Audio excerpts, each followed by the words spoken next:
Hello mga kapiyon ko, welcome back. So ito mga kapiyon, natanggal ko na yung wiring niya.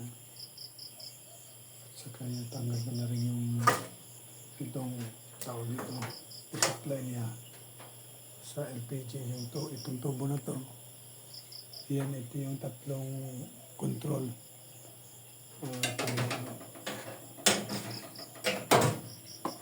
Ito yung sa burner, yung dalawa, maliit at saka yung malaki.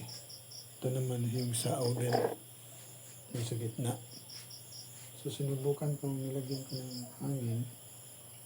So pasok yung hangin sa lalabas dito sa tatlong nisisat ko. So walang problema, walang barado dito sa tatlong itong control. Ang problema is yung ano natin, yung burner. Ito yung burner 1, burner 1 and 2. Correctly, pero is burner. Walang dalawang burner. Yan, dalawa. Yan mga kapiyon ko, dalawa siya. So, ang problema, pinihitan ko ng hangin ko.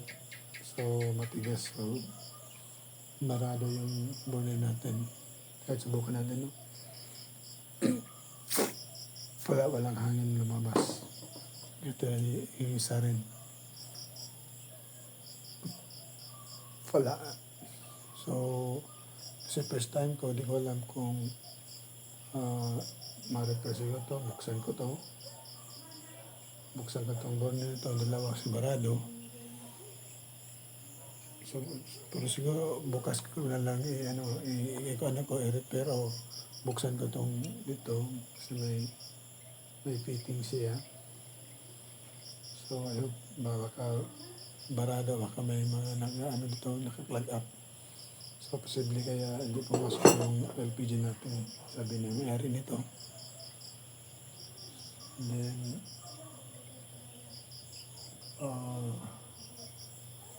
so ipakita ko rin sa inyo kung paano mag-test pala nito kung papasok yung hangin. Yung ginamitan ko ng hangin.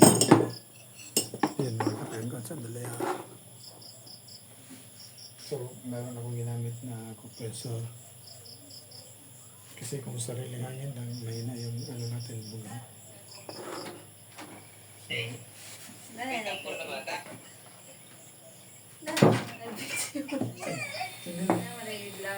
Nag-vlog ko ano ba? Nag-vlogger din o? Isa na.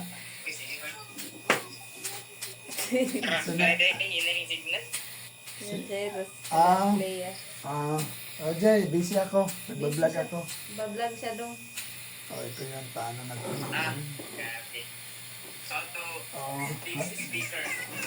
Kung ano yung tigdas rin.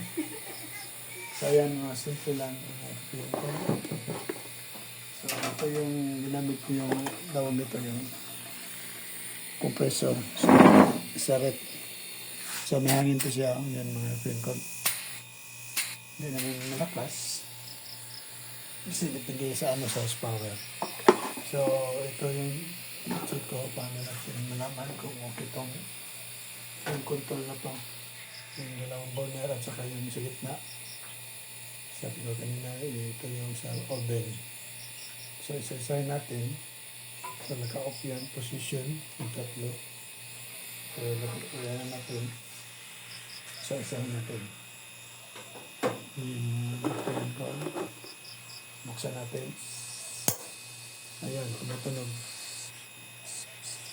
So, okay, pumasok ang So, walang problema sa control switch sa burner.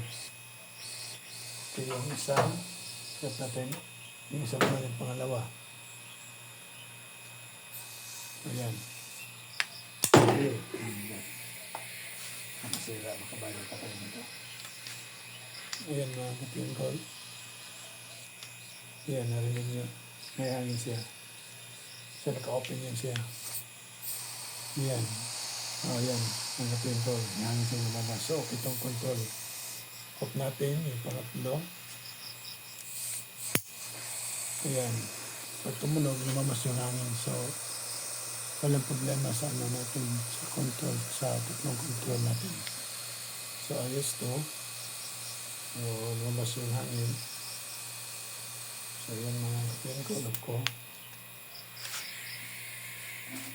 At ito naman yung sabi ko kanina, yung boner.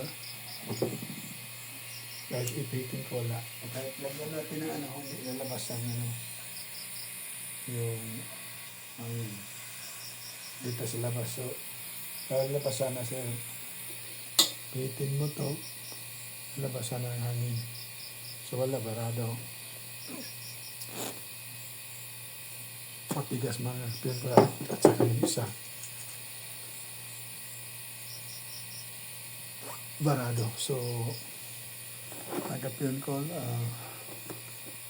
bukas ko na lang to, buksan natin kung titingnan natin ito, buksan natin to, ipitig na to yung dalawa. Kasi dalawa barado to siya, yung muna natin. Kaya pala ayaw mag-supply ng LPG o gas. So, bukas ko na lang yan, no? Bubuksan ko to. Subukan ko first time ko kasi sabi ko first time ko ito nag-repair ng gas line, electric gas line or LPG kasi double purpose siya. So I hope ma-repair natin itong boiler na to. Kung wala, kung ayaw talaga na so kung order tayo, kung iwan ko kung meron nagbibinta sa tindahan ito dito sa bayanan sa Ormoc. So ayan mga gapiyon ko, sana may natutunan tayo. I try my best na kahit first time ko nag-ayos nitong gas ray. Hindi naman siguro mahirap.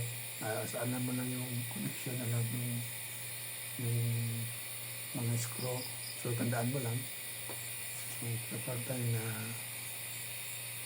ano natin maayos. Okay, salamat mga kapatid. So, bukas ko na lang, kasi gabi nga, inantok na rin ako. Maraming salamat sa panonood. Salamat.